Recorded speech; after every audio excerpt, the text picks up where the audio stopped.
नमस्कार, वेलकम। आप सभी का बहुत बहुत स्वागत करता हूं इंडिया के लार्जेस्ट प्लेटफॉर्म यूट्यूब चैनल आपके अपने जी के भाई तो ध्यान से सुनेगा बच्चे।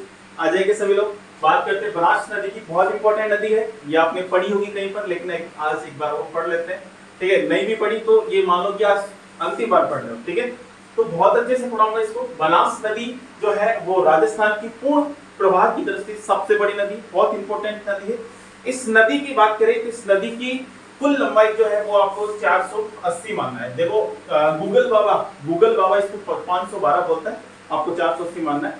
480 फिक्स है, आरपीएससी ने मानी है। ठीक है, यहाँ पर बनास नदी की बात करें तो बनास नदी के उपनाम आपको सबको पता है कि वन आशा यानी कि वर्णाशा बोलते हैं इसको, वन की आशा रखने वाली वशिष्ठ नदी, इसको वैदिक काल में बोला गया। तो सबसे पहले अपन समय खराब नहीं करते हैं, आ जाते हैं डायग्राम पर। डायग्राम से आपको सारी चीजें समझ में। ठीक है, तो यहां पर देखिएगा खमनोर की पहाड़ी। खमनोर की पहाड़ी, देखो जी, खमनोर की पहाड़ी कहां पर है? राजसमंद में। खमनोर की पहाड़ी राजसमंद। तो खमनोर की पहाड़ी राजसमंद से ये नदी निकलती है। तो राजसमंद से ये नदी पहुंच जाती है कहां पर? चित्तौड़ में। और चित्तौड़ के बाद ये नदी पहुंच जाएगी कहां पर? भीलवाड़ा। भीलवाड़ा, और भीलवाड़ा के बाद ये नदी पहुंच जाएगी अजमेर। और अजमेर के बाद ये नदी टोंक, और टोंक के बाद ये नदी सवाई माधोपुर। तो यहाँ पर एक नदी बहती है, कौन सी? चंबल नदी, चंबल। और ये नदी इसमें मिल जाएगी। और एक स्थान है रामेश्वरम। रामेश्वरम कहां पर है? खंडार तहसील के अंदर, सवाई माधोपुर। सवाई माधोपुर, ये इसका विस्तार हो गया। ठीक है भाई, तो खमनौर की पहाड़ी से निकलती है और इस प्रकार से ये बनास नदी का क्या हो गया? विस्तार हो चुका है।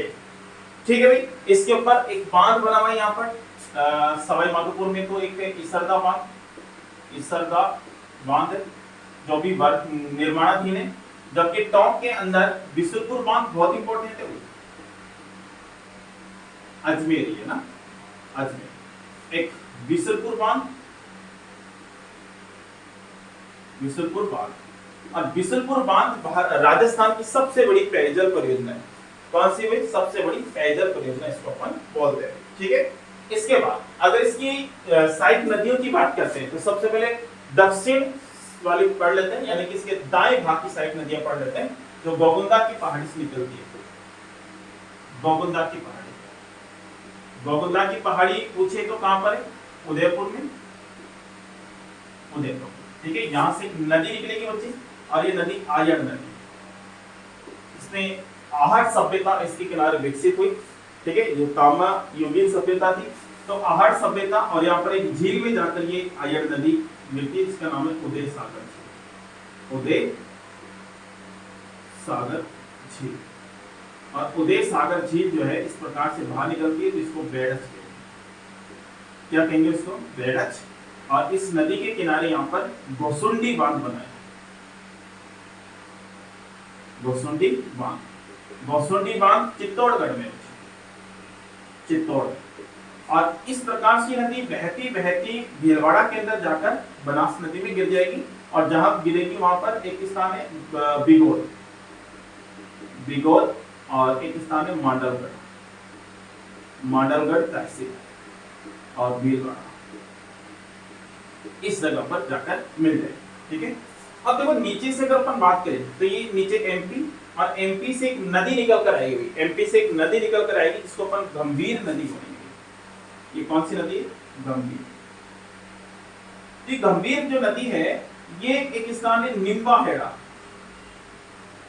निम्बाहेड़ा।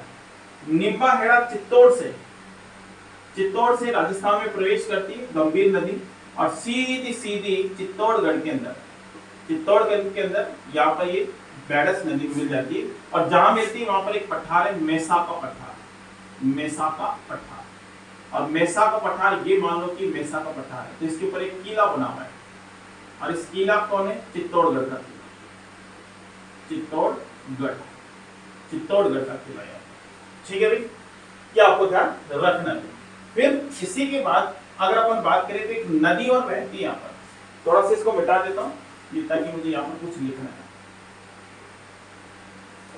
तो यहाँ पर अगर मैं बात करता हूँ तो एक मेनाल नदी, मेनाल नदी कहां से निकलेगी? भीलवाड़ा से। अब इस प्रकार से भीलवाड़ा में इसके ऊपर एक जलप्रपात है, मेनाल जलप्रपात, मेनाल जलप्रपात। और ये नदी भी मांडलगढ़ यानी कि बिगौल भीलवाड़ा में जाकर इसमें मिल जाएगी, इसके अंदर मिल जाएगी। तो यहाँ पर क्या बन जाएगा?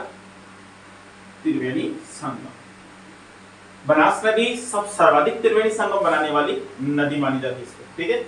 इसके बाद अगर अपन बात करें तो ये इधर की नदियां कंप्लीट। अब देखो यहाँ पर दिवेर की पहाड़ी राजसमंद से, दिवेर की पहाड़ी राजसमंद, दिवेर की पहाड़ी राजसमंद से एक नदी का उद्गम होगा जिसका नाम है कोठारी नदी। और कोठारी नदी के किनारे यहाँ पर मेजा बांध बना हुआ है, मेजा बांध। और मेजा बांध कहां पर बच्चे? भीलवाड़ा। और ये नदी सीधी सीधी आएगी भीलवाड़ा के अंदर, और भीलवाड़ा में आएगी इस स्थान पर एक स्थान है, और वो कौन सा है बच्चे? नंदराय, नंदराय भीलवाड़ा, नंदराय। तो नंदराय भीलवाड़ा में आकर ये नदी इसमें मिल जाएगी। और कोठारी नदी पर बागौर सभ्यता विकसित, बागौर सभ्यता। तो बागौर सभ्यता कौन सी नदी के किनारे? तो वो आपकी कोठारी नदी के किनारे, ये आपको ध्यान रखना है। इसके बाद खारी नदी, यहां पर बिजरावल की पहाड़ी, बिजरावल की पहाड़ी। और बिजरावल की पहाड़ी कहां पर है? राजसमंद में।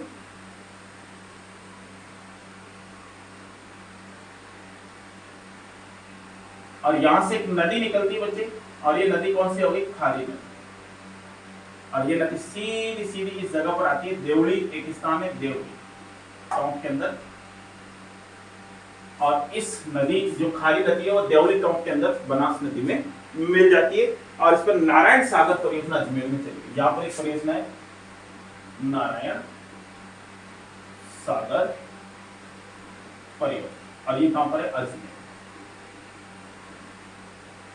ठीक है। इसके बाद में यहां से किशनगढ़, किशनगढ़ की पहाड़ी, और इसी में नसीराबाद की पहाड़ी,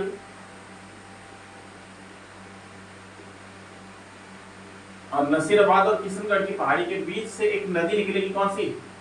डाई नदी। और डाई नदी यहाँ पर त्रिवेणी संगम बनाएगी तीनों। तो बनास, डाई और खारी तीनों नदी यहाँ पर त्रिवेणी संगम।